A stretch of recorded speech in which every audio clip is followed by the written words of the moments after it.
नमस्कार, मैं दुष्टर उपाध्याय। पिछले कई दिनों से प्रदर्शनकारी जिस मांग पर अड़े हुए थे, उनकी वो मांग पूरी हो गई है, जिसमें सबसे बड़ी मांग शिक्षा मंत्री धर्मेंद्र प्रधान के इस्तीफे के साथ पूरी हो गई, जिसके बाद जंतर मंतर पर चल रहा छात्रों का प्रदर्शन खत्म हो गया। चलिए आपको बताता हूं कि सरकार ने कॉकरोच जनता पार्टी की कौन कौन सी मांगें मान ली है, जिसके बाद सीजेपी धरना खत्म करने के लिए राजी हुई।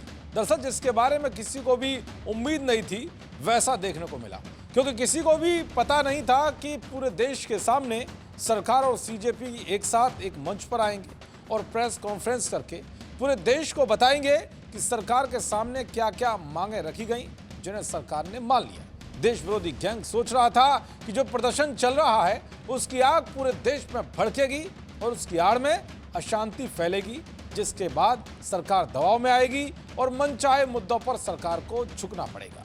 लेकिन सरकार पहले से सतर्क थी और शांतिपूर्वक सीजेपी की जायज मांगों को मान लिया। दरअसल कॉकरोच जनता पार्टी ने सरकार के साथ संयुक्त प्रेस कॉन्फ्रेंस करके अपना प्रदर्शन वापस लेने का ऐलान किया।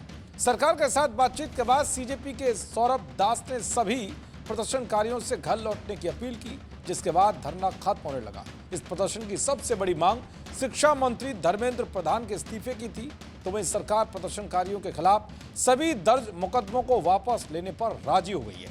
जेपी नड्डा की मौजूदगी में सरकार ने नीट पीड़ितों के परिवारों को मुआवजे का भी भरोसा दिया है। कॉकरोच जनता पार्टी के मुख्य प्रवक्ता सौरभ दास ने कहा है कि कॉकरोच जनता पार्टी ये घोषणा करते हैं कि हम अच्छे विश्वास के साथ अपना आंदोलन वापस ले रहे हैं और ये मानते हुए कि तय की गई शर्तों को तय समय सीमा के भीतर पूरा किया जाएगा। प्रेस कॉन्फ्रेंस में आशुतोष रांका ने कहा कि हमने नीट से प्रभावित परिवारों के लिए 1 करोड़ रुपए के मुआवजे की मांग की थी।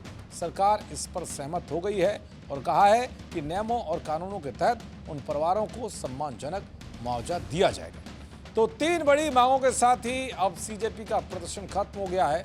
भले प्रदर्शन खत्म होता देखकर कुछ लोग टेंशन में हैं, क्योंकि जिस धरने को उन्होंने राजनीतिक पर्यटन का अड्डा बना लिया था, लगातार सरकार के खिलाफ युवाओं को गोलबंद करने की कोशिश कर रहे थे, लेकिन अब वो मांग पूरा होने के साथ ही खत्म हो गया है। देखते रहिए जी न्यूज़। नमस्कार।